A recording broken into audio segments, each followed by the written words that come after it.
Bueno, muchas gracias. De verdad, soy yo quien debe manifestar una enorme gratitud por permitirme estar aquí en este instituto y poder compartir con ustedes. Ya yo conocí desde hace mucho tiempo al doctor Montaner, yo lo sigo continuamente a través de la televisión. Todavía tenemos la posibilidad de asomarnos a la libertad de expresión los venezolanos. Me interesan mucho siempre sus comentarios, sus programas. Y bueno, mire, América Latina es una sola gran patria. Y lo que pasa en Venezuela afecta al resto de los países, como lo que pasa en Cuba también afecta a todos nuestros países, o a la Argentina, o cualquiera de nosotros.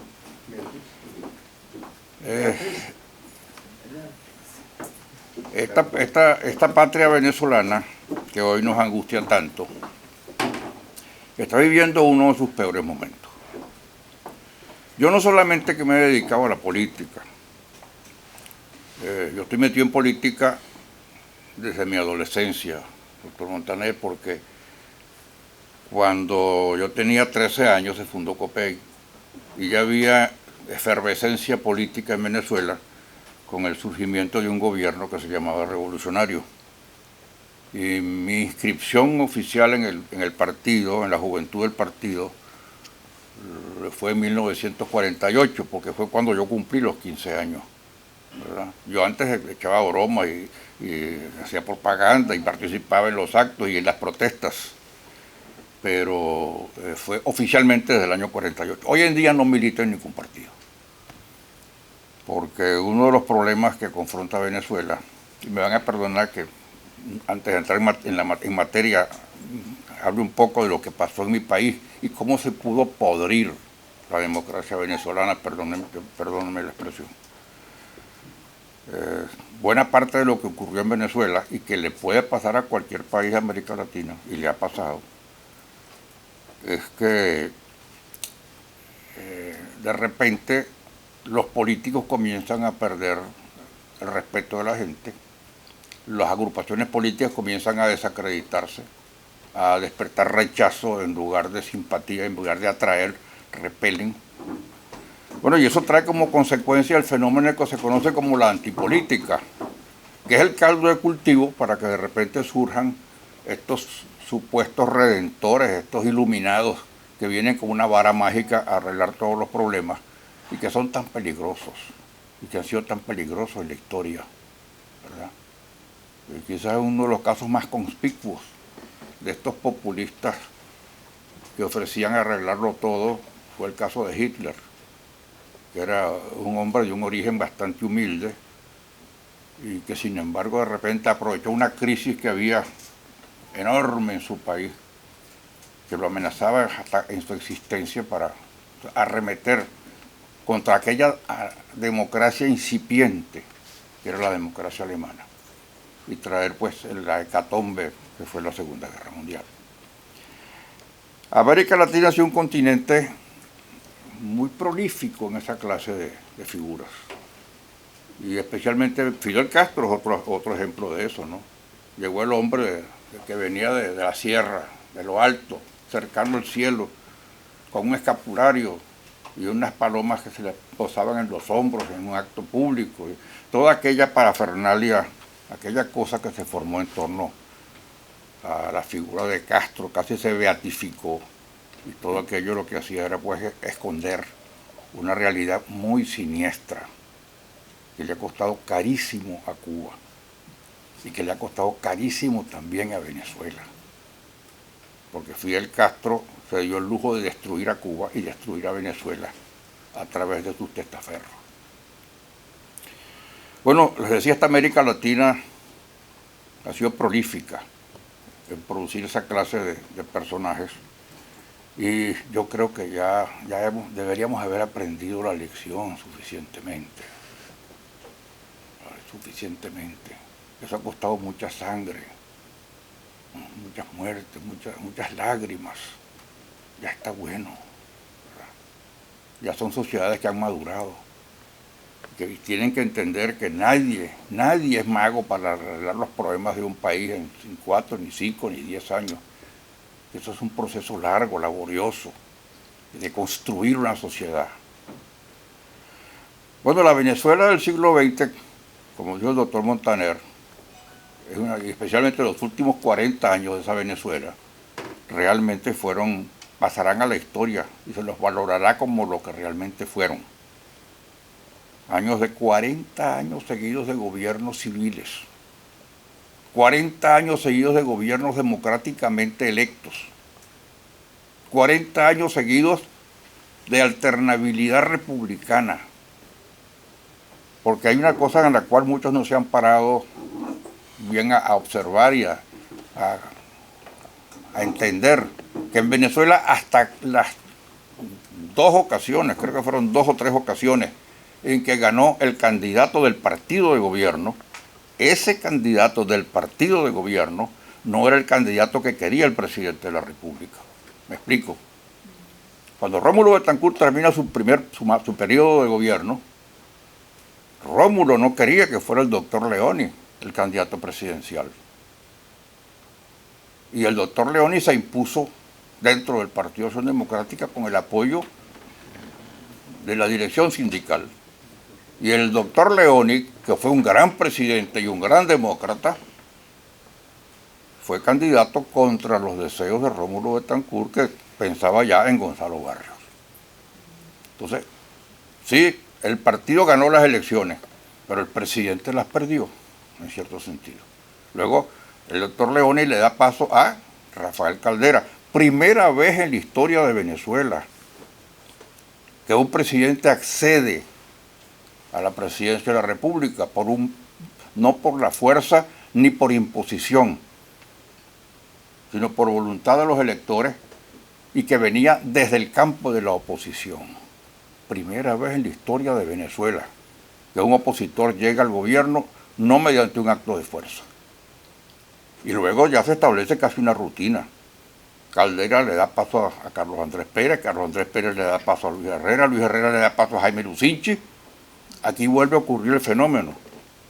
Después, Jaime no quería que fuera Carlos Andrés presidente la segunda vez. El escogido por Jaime era el doctor Octavio Lepage. Y sin embargo el partido impuso la candidatura triunfante por segunda vez de Carlos Andrés Pérez. Y por último, la segunda candidatura de Caldera, que tampoco era la candidatura del gobierno que en esa época estaba en manos de un presidente provisional. Entonces fíjese que la alternabilidad ya se hizo una norma en Venezuela.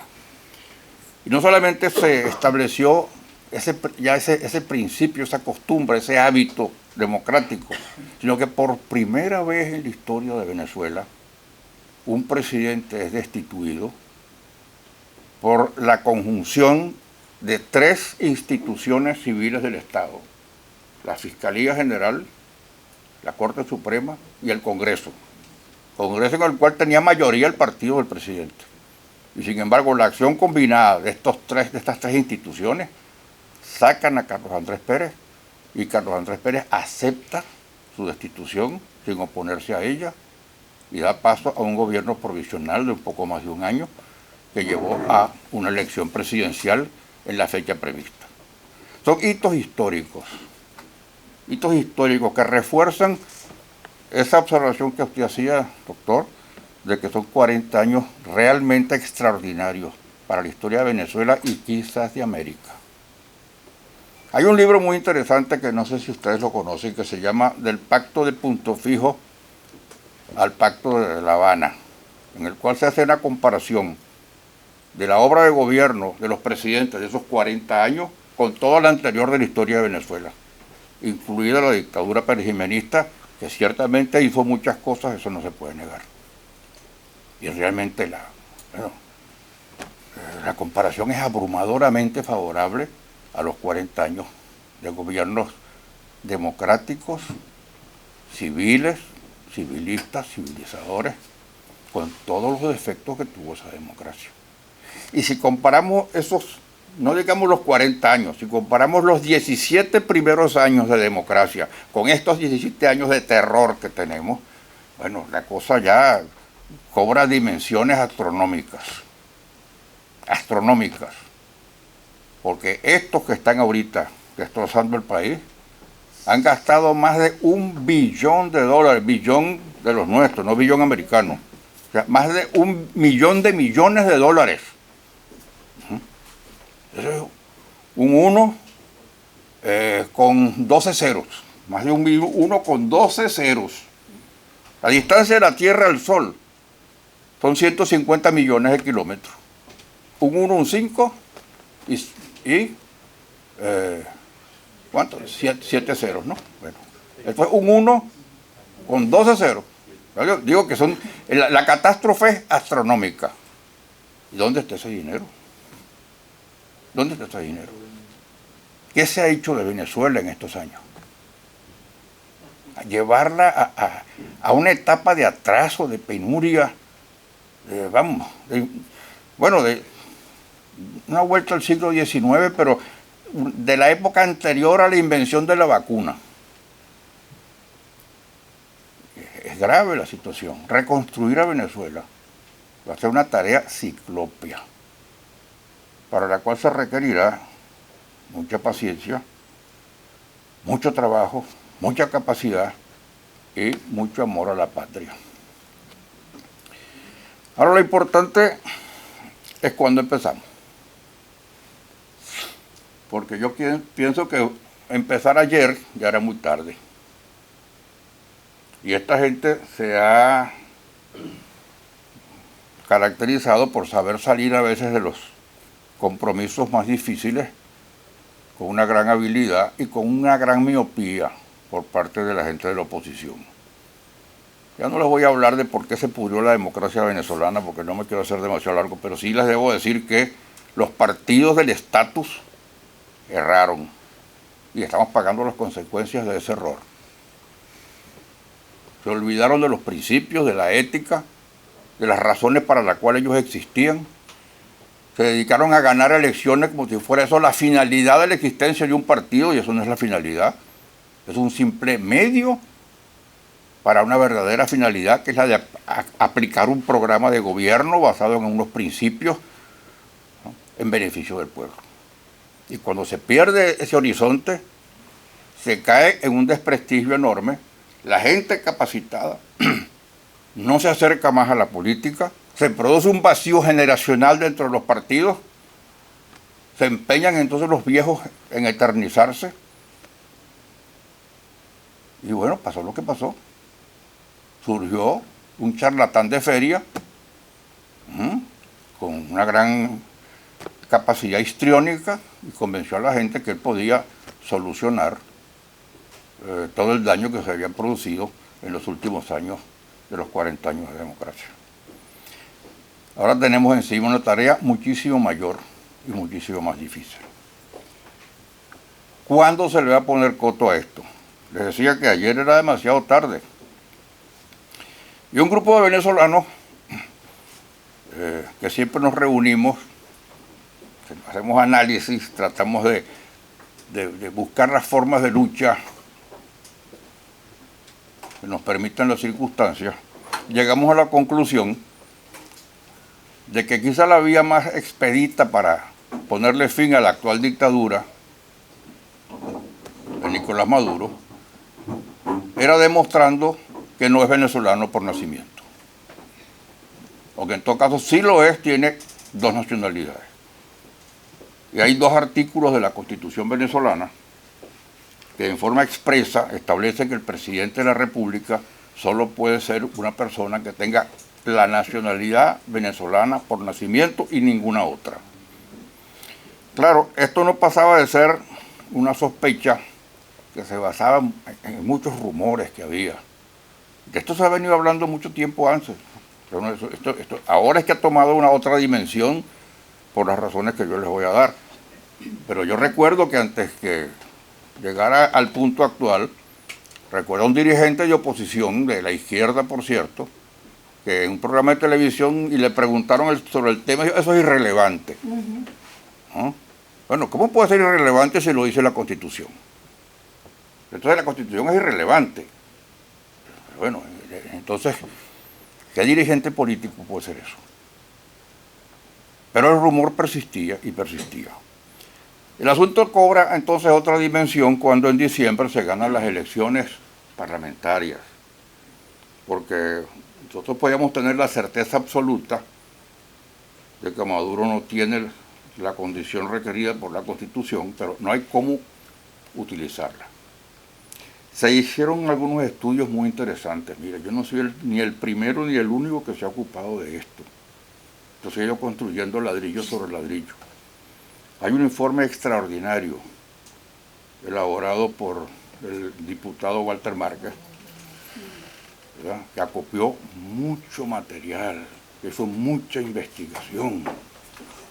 Y después de haberlo leído y releído, y analizado bien muchos comentarios que surgieron al respecto, como los que ha hecho el doctor Ramírez Torres, llegamos a la conclusión de que este era un flanco débil que tenía el gobierno.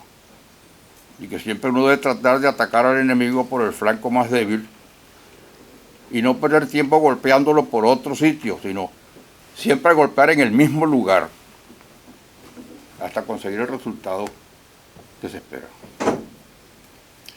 Una vez que se instala la asamblea, bueno, vemos que del tema no se habla en ella. Y nos llama la atención que una cosa de la importancia que tiene esto no se haya planteado en la asamblea. Y uno de los diputados recién electos de oposición dice que bueno, que eso no está planteado. Y otro vuelve a repetir la frasecita, eso es irrelevante. Bueno, pues que no es irrelevante. Y tenemos que obligarlo a que entiendan que no es irrelevante. Y por eso, un grupo decidimos dirigirnos directamente y públicamente al presidente de la Asamblea, exigiéndole que el organismo abriera una investigación sobre el tema.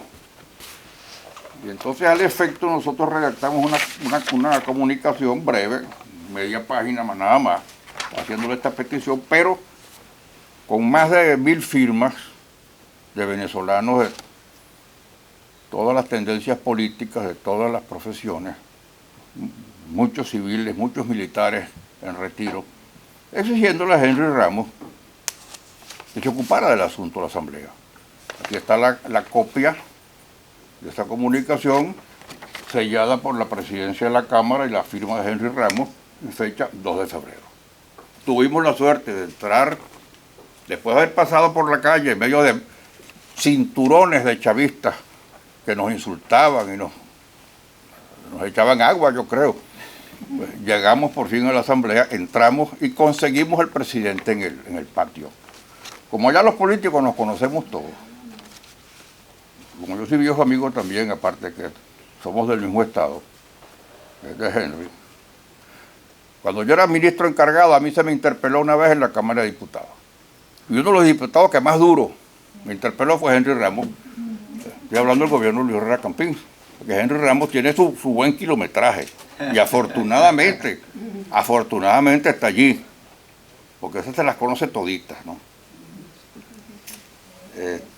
Bueno, entonces nos llevó a su despacho, ahí se le hizo entrega de este documento, quedaron fotos y la constancia de que se recibió. Él nos dijo que eso se iba a mandar entonces a una comisión, a la Comisión de Política Interior. Y la Comisión de Política Interior, a su vez, la remitió a una subcomisión de Asuntos Civiles. No quedamos muy contentos con eso, porque asuntos civiles puede ser cualquier cosa, puede ser la partida de nacimiento de un chino, o la cédula de identidad de cualquiera, ¿no? Entonces fuimos a hablar con la presidenta de esa subcomisión. Nos encontramos con que era una joven diputado del estado Cojedes, copartidaria de Henry Ramos, que había tomado mucho interés en el asunto, no se lo tomó a juego, ¿no? A ella no se le puede aplicar eso que se le aplica a tantas veces de que, como decía Clemenceau, si usted quiere hacer alguna cosa, hágala. Y si no, nombre una comisión. Bueno, esta muchacha sí, se estaba tomando en serio su trabajo y estuvimos hablando con ella y dándoles nuestro punto de vista. Y le dijimos, mira, tú hablas de irte a Colombia a buscar la partida de nacimiento de Maduro por allá. Y hay gente que se ha ocupado de eso. Pero más urgente, más importante que la partida de nacimiento colombiana es la partida de nacimiento venezolana. ¿Por qué? Porque en el supuesto negado que él tenga una partida de nacimiento venezolana, él también es colombiano. ¿Por qué? Porque su mamá es colombiana. Posiblemente su padre también. Pero la madre es reconocidamente colombiana. De ella sí tenemos partida de nacimiento.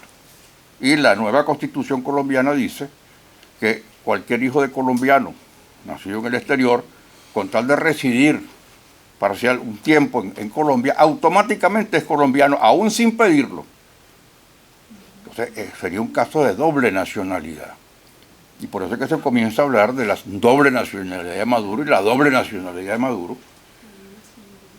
Pero yo personalmente no estaba muy convencido de eso, porque ya habíamos visto a la presidenta del Consejo Nacional Electoral, que asediada también en la época de las elecciones con el tema, había mostrado hace un poco a escondidas una partida de nacimiento. Pero esa partida de nacimiento no apareció más nunca, ¿verdad? Ya se vio así ahí de refilón. Entonces, por cierto, la diputada Fernández nos informó que ya ella había oficiado, en una segunda entrevista, oficiado a Maduro, a la presidenta del Consejo Nacional Electoral, que tenía que tener ese documento en su poder, y a la Oficina Nacional de Identificación, a los dos primeros para que mandaran copia de la partida de nacimiento, y a la Oficina de Identificación para que mandaran todo lo relativo al expediente de Nicolás Maduro. Esas tres comunicaciones quedaron sin respuesta. Hasta hoy están sin respuesta. Bueno, seguimos tratando de presionar y siempre pensando qué pasa en la asamblea, que tienen esto que se ve que es más rápido, más expedito y más efectivo, y además que crea una gran crisis en el gobierno. Cuando de repente, en forma sorpresiva, Henry Ramos, saliendo de un programa de televisión y respondiendo a una de las últimas preguntas sobre el tema, le dice a su interlocutor que él va a solicitar el documento. Cuando ya nos ha dicho que va a esperar el informe. Bueno, el informe no está listo todavía, debo decírselo, a esta altura. Pero ya él, con fecha 12 de abril, se dirigió a Nicolás Maduro en una comunicación de 3 páginas y media, firmado por él y por los dos vicepresidentes de la Asamblea, pidiéndole a Maduro que mande su partida de nacimiento a la Asamblea Nacional. Esta comunicación, hasta la fecha, no ha tenido respuesta. A Henry le faltó una cosa aquí. Yo no sé si fue un lapsus o si tiene alguna otra motivación, que él no le puso una fecha tope. Pero ya es tiempo suficiente como que para el presidente se haya dignado responderle a los 3 presidentes de la Asamblea Nacional, diciéndole sí o no. Pero no, silencio absoluto.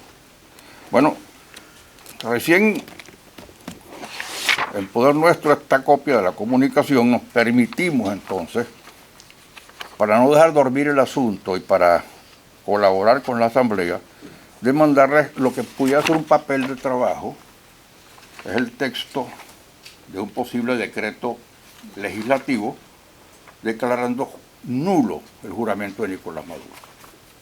Es la forma como sacarlo de la presidencia de la República. ¿Por qué? Porque cuando un candidato triunfa en las elecciones, tiene que juramentarse ante la Asamblea Nacional. Es un requisito de forma. En derecho hay requisitos de forma y de fondo, eso lo sabemos todos los abogados.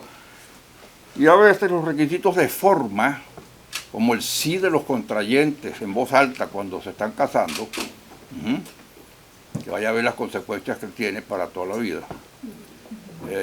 Ese requisito de forma solemne es un requisito sine qua non, sin el cual no asume el candidato electo a la presidencia de la República, no la puede asumir. Y si la Asamblea Nacional, que es la única dueña, ¿verdad?, de poner en práctica esa disposición, decide que ese juramento es inválido, pues se cae todo. Se cae todo. La situación tiene que entonces referirse a lo que prevé la Constitución para el caso de que el presidente electo no haya asumido la presidencia de la República. Que por cierto, ahí también se violó la ley. Esto ha estado lleno de violaciones desde el comienzo. La ley chavista exige que todos los candidatos presidenciales tienen que presentar un certificado de nacionalidad y en el cual debe constar que solo son venezolanos por nacimiento. Ese certificado no se le ha exigido a nadie. Y ese certificado lo tiene que expedir una comisión de 3 miembros del Consejo Nacional Electoral, que es el organismo que tiene ahora, de acuerdo a la ley chavista, el control de toda la materia de identificación en Venezuela, y de registro civil y electoral. Bueno, el Consejo, por confesión de su presidenta, a ningún candidato le ha exigido nunca este certificado. ¿Es que lo ignora la presidenta? ¿O es que simplemente decidió que no valía la pena? No lo sé. Pero eso viciaría, yo creo, cualquier candidatura presidencial. Además, ella confesó esto públicamente. Bueno, así entonces mandamos este proyecto de decreto a la Asamblea, llegó a su destino, no ha pasado más nada. Así están las cosas. Nos seguimos preguntando, ¿qué pasa en la Asamblea Nacional? Ah, bueno, para rematar toda esta campaña que se ha venido haciendo, un grupo de militares retirados le mandó al presidente de la Asamblea Nacional un estudio jurídico extraordinariamente bien hecho. Mire, yo me lo leí de cabo a rabo, ¿verdad? Es un estudio jurídico de 19 páginas, en el cual le da todos los basamentos legales, ¿verdad?, que pueda tener a mano, que deba tener a mano la Asamblea a la hora de decidir lo que tiene que decidir. Aquí está la copia, y eso está firmado por un número enorme de altos oficiales retirados del Frente Institucional Militar, que es una organización de activistas sumamente seria y reconocida allá en Venezuela. Esto lo recibió la Asamblea, eso está en los archivos de la Asamblea. Seguimos sin tener información de qué es lo que está pasando, oficialmente. Se ha ido abriendo paso la tesis de uno de los grupos políticos que conforman la mayoría parlamentaria, que se decantó por la solicitud de realizar un referéndum revocatorio. Y por allí han seguido insistiendo y mucha gente se ha adherido a esa tesis.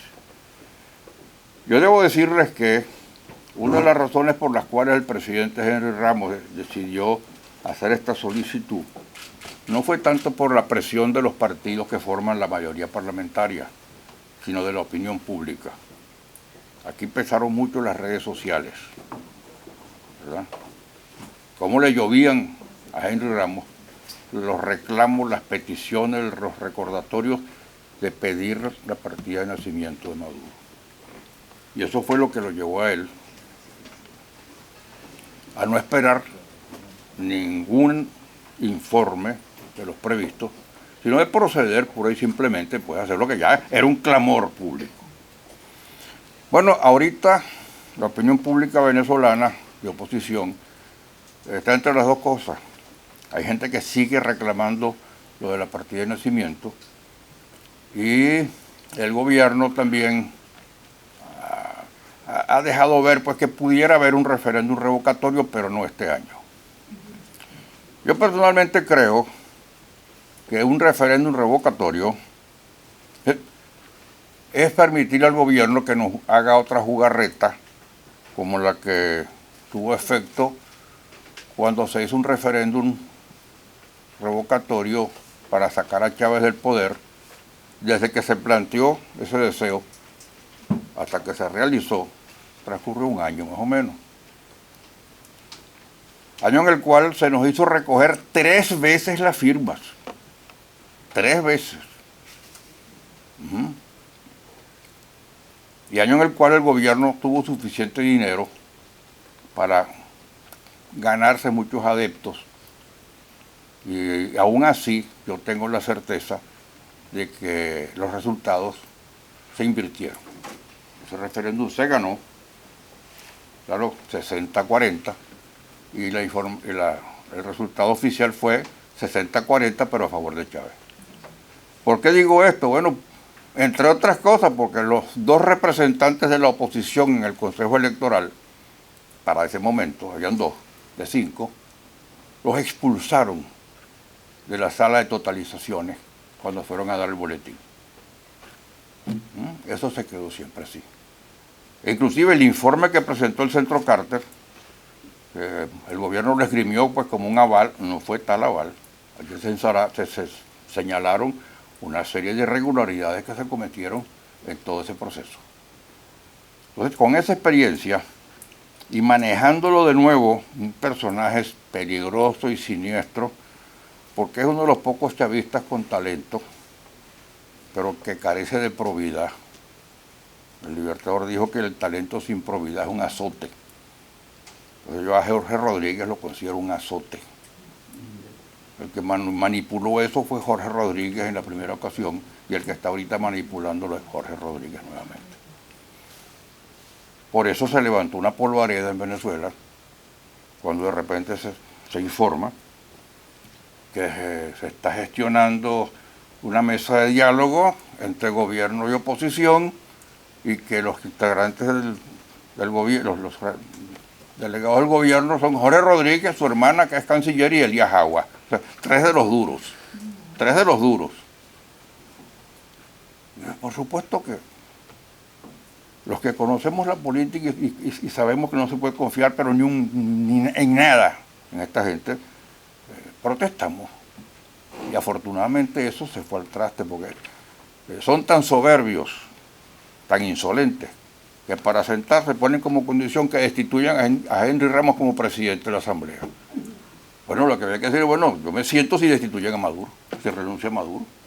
Pero ¿cómo se le va a pedir al electorado venezolano, al ciudadano venezolano, que acepte que sus presuntos representantes se van a sentar, que son el pueblo que es una víctima, la ciudadanía que es una víctima de estos criminales, va a permitir y aceptar que sus representantes legítimos se sienten a dialogar con los victimarios, con quienes los matan, los torturan, los reprimen, les niegan la comida, les niegan las medicinas, el agua, la luz? No puede ser, hay cosas que no pueden ser. Yo lo dije en uno de mis mensajes, se lo dije hoy al amigo que es el corresponsal del ABC de Madrid, que le preguntara a Rodríguez Zapatero si él hubiera aceptado sentarse a dialogar con el general Franco o con los adláteres de Franco. A ver, ¿qué le contesta a Rodríguez Zapatero? Que le pregunte a Leonel Fernández, que llegó a la presidencia de la República con el aval de todas las democracias de América Latina.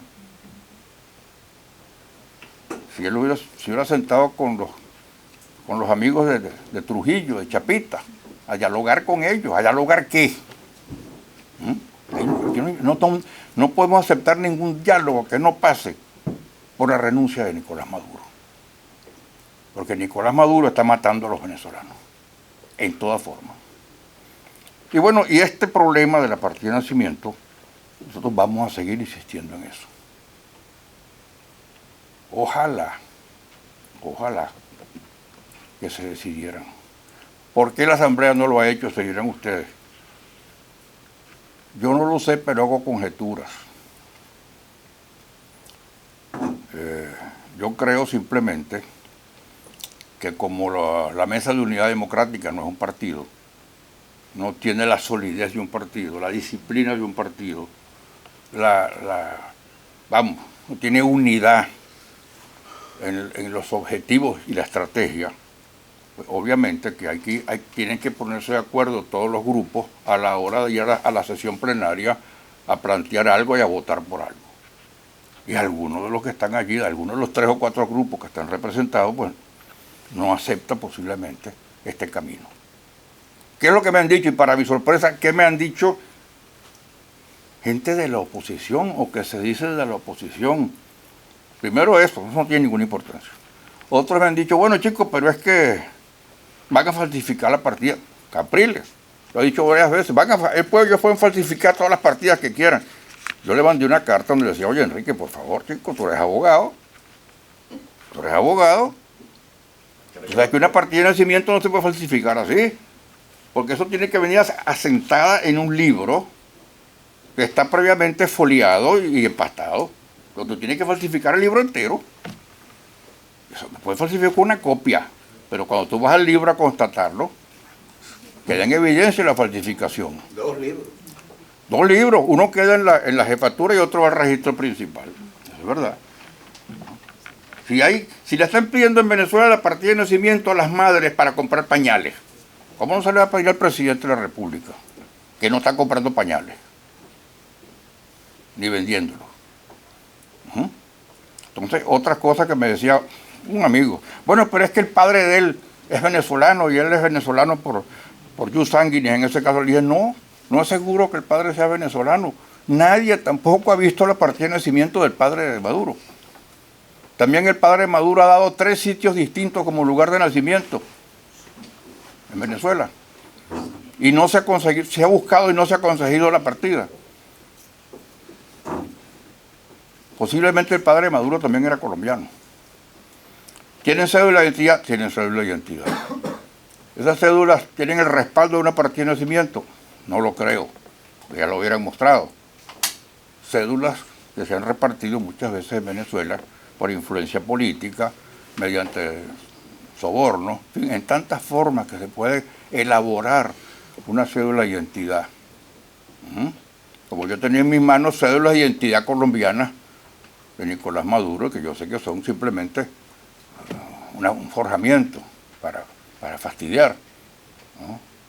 Y un día fui a pagar en un restaurante y a propósito entregué una cédula de esa. A ver qué pasaba.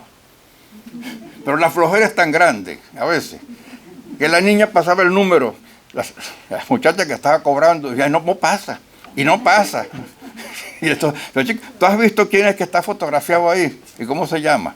Y mi tarjeta de débito dice otra cosa, ¿no? Entonces fue que se dio cuenta que la cédula que yo le enseñaba, colombiana además, decía Nicolás Maduro.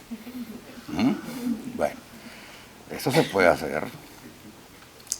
Estamos entonces ahorita pues, en el medio de todo esto. Bueno, un detalle, ¿no?, muy importante que se lo quiero comunicar sobre la posible partida de nacimiento colombiana de Nicolás Maduro. Un sacerdote, que es un hombre que está en el campo de la oposición, pero de una forma militante, como diríamos en otra época, un cura trabuquero, yo que andaba con un trabuco, nos contó un grupo que él había ido a Cúcuta con un sacerdote colombiano, habían ido a la parroquia San Antonio de Padua, habían buscado la partida de nacimiento de Nicolás Maduro en los libros de la parroquia, la habían encontrado, le habían pedido una copia certificada al párroco, el párroco les había dicho que con mucho gusto, y se metió en su despacho con el libro correspondiente, y al ratico salió y le mire, yo lamento, pero no le puedo extender esta copia certificada porque por teléfono he recibido una llamada pues, que me prohíbe extendérsela. Yo simplemente pues repito lo que me dijo un sacerdote, ¿verdad? No puedo jugarme la vida diciendo que me decía la verdad, pero tiendo a creer que me está diciendo la verdad. Y yo personalmente creo que no es cierto que Nicolás Maduro tenga doble nacionalidad. Nicolás Maduro tiene una sola nacionalidad, que es la colombiana. Y tristemente, ese personaje, que es lo peor que ha pasado por la presidencia de Venezuela, junto con Hugo Chávez, comandante en jefe de nuestras Fuerzas Armadas. Además, con derecho a tener un uniforme y un rango como militar activo. Es el presidente de la República y el comandante en jefe de las Fuerzas Armadas. Yo no sé qué hubiera pasado si en los 40 años un presidente de aquellos civiles hubiera hecho algo parecido a todo esto. No sé cuánto tiempo hubiera durado. ¿Qué es lo que está pasando? Porque yo me niego a condenar los golpes in genere, ¿no? Los golpes por el simple hecho de ser golpes. Y se lo he dicho también a Capriles y se lo digo a Henry Ramos, que están siempre con la prédica, todo golpe es malo, todo golpe es malo. No, el golpe de enero del 58 fue muy bueno, porque fue un golpe para restablecer la democracia en Venezuela. El golpe que quería dar Chávez era muy malo, porque era aplicar el comunismo de una vez, con todos los hierros, ¿no? Con todo ya. Hay un libro, yo tengo un ejemplar, en el cual se publicaron todos los modelos de decreto que iba a aprobar Chávez si triunfaba, que copiaban los decretos de Fidel Castro cuando llegó a La Habana en enero del 59. Ese golpe era malo, muy malo, porque venía a traer lo que tenemos, una dictadura. Esta dictadura han tenido que irla metiendo poco a poco, porque la resistencia del pueblo ha sido de verdad muy grande, porque también a la comunidad internacional había que engatusarla haciéndole creer que Venezuela era una democracia. Y Venezuela, afortunadamente, ya hoy todos saben en el mundo que no es una democracia, que es una sórdida dictadura, insensible. ¿Cómo es posible que nos pidan a los venezolanos que nos sentemos a dialogar con estos individuos que están asesinando a la gente de muchas maneras? Que llega ese ministro de Economía que pide paciencia a un pueblo que se muere de inanición por efecto de lampa desbordada y que fue alimentada por el propio gobierno, que tortura a los prisioneros. Paciencia, ¿hasta cuándo paciencia? No bastan 17 años de horror, de destrozar un país, de dilapidar la riqueza más grande de la historia. Por eso yo no vacilo en calificar a Hugo Chávez Frías como el peor venezolano de la historia, por traidor, militar indigno de portar el uniforme, que no fue que vendió a Venezuela, la regaló y se convirtió también en un difusor del comunismo en el continente. Afortunadamente, Argentina, Brasil, Uruguay, Perú han demostrado tener instituciones más sólidas que Venezuela. Dios quiera que las conserven, porque ahí está la garantía de que no van a querer intentar aventuras nuevamente. Bueno, miren, tengan la seguridad de que en Venezuela hay un grupo de personas de todas las edades y de todas las tendencias políticas que va a seguir buscando una salida. Yo creo que ya es hora de que aparezca, se constituya, se forme de alguna manera una tercera vía, que no pueda ser la vía del apaciguamiento, la vía de vamos a esperar, vamos a dialogar, tenemos que salir de esto únicamente por elecciones, pero ¿quién ha dicho? Si me están matando, ¿cómo voy a esperar yo elecciones para ver si me matan o no me matan? En el derecho penal existe la legítima defensa, el estado de necesidad, la no exigibilidad de otra conducta. Bueno, Venezuela tiene que poner en práctica su legítima defensa. Tiene que defenderse porque le están matando. Y eso no tiene límite. Eso no tiene límite. El artículo 333 de la Constitución dice más o menos así: esta Constitución no perderá vigencia si dejare de observarse por acto de fuerza o por cualquier otra forma diferente a la que ella consagra. Y en tal situación, toda persona, investida o no de autoridad, tiene la obligación de trabajar por su pleno restablecimiento. Esta es una obligación, no es un derecho, es un deber para todos los venezolanos, investidos o no de autoridad. Bueno, ahora los ciudadanos de a pie como yo tenemos esa obligación, pero los funcionarios, los que tienen autoridad como los jueces, tienen esa obligación en un grado mayor.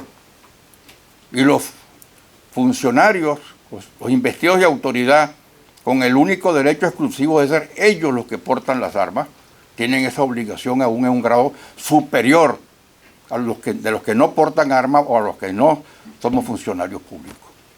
Es una obligación. Y hay que hacerle entender a los señores de las armas que esa es su obligación y que no van a estar solos. Que no van a estar solos. Que habrá muchos venezolanos que están seguros de que los niños no nacen con la cigüeña. Y que no podemos seguir comulgando con ruedas de molino. Y que estamos dispuestos a participar, a ayudar, a colaborar con cualquier cosa que se pueda hacer para restablecer la democracia en Venezuela. Vamos a seguir adelante. Por eso yo los saludo fraternalmente. Yo les doy las gracias por haberme acompañado y les quiero transmitir pues esta decisión de un grupo de venezolanos que estamos trabajando y vamos a seguir trabajando. Y vamos a trabajar además por conformar eso que yo llamo la tercera vía, que es necesario, es imprescindible, para abrir las compuertas, ¿verdad?, de la liberación de Venezuela. Muchas gracias por la paciencia.